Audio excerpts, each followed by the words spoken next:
पीछे चल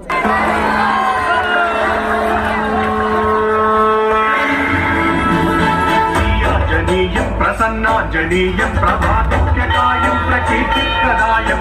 అది రామాయణ మహాయుద్ధం భీకరంగా సాగుతోన్న తరుణం.